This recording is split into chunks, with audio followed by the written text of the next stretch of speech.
இதோ பாண்டிய நாட்டின் தலைநகரம் மதுரை.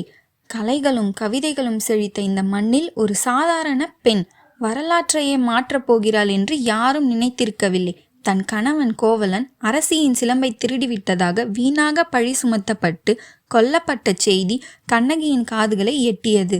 அவள் இதயம் துடிக்கவில்லை, அது எரிமலையாய் மாறியது. அழுது புரண்டவள் அல்ல இவள். அரசனின் சிம்மாசனத்தையே அசைக்க வந்த நீதி தேவதை மதுரை வீதிகளில் தலைவிரி கோலமாய் ஓடி வருகிறாள். அரண்மனை வாயிலில் அவள் குரல் அதிர்கிறது. தேரா மன்னா, செப்புவது உடையேன்.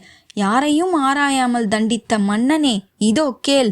என் கணவன் திருடன் அல்ல. உன் அரசியின் சிலம்பில் இருப்பது முத்துப்பரல்கள், என் சிலம்பில் இருப்பதோ மாணிக்க பரல்கள்.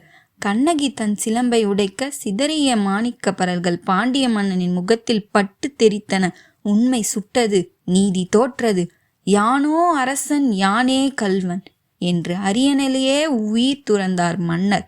ஆனால் கண்ணகியின் கோபம் அடங்கவில்லை. தன் கற்பின் வலிமையால் வஞ்சகமும் அநீதியும் நிறைந்த மதுரையை எரிக்க ஆணையிட்டாள். வானமே செந்நிறமானது, மதுரை எரிந்தது. ஆனால் அந்த நெருப்பு அநீதியை மட்டுமே சுட்டெரித்தது. ஒரு பெண் நினைத்தால் அநீதியை சுட்டெரிக்க முடியும் என்பதற்கு இன்றும் சாட்சியாக நிற்கிறாள் கண்ணகி. அநீதிக்கு முன் பணியாத இந்த வீர வரலாறு காலம் கடந்து நம்மிடம் சொல்லும் பாடம் ஒன்றுதான். அரசியல் பிழைத்தோருக்கு அறம் கூற்றாகும்.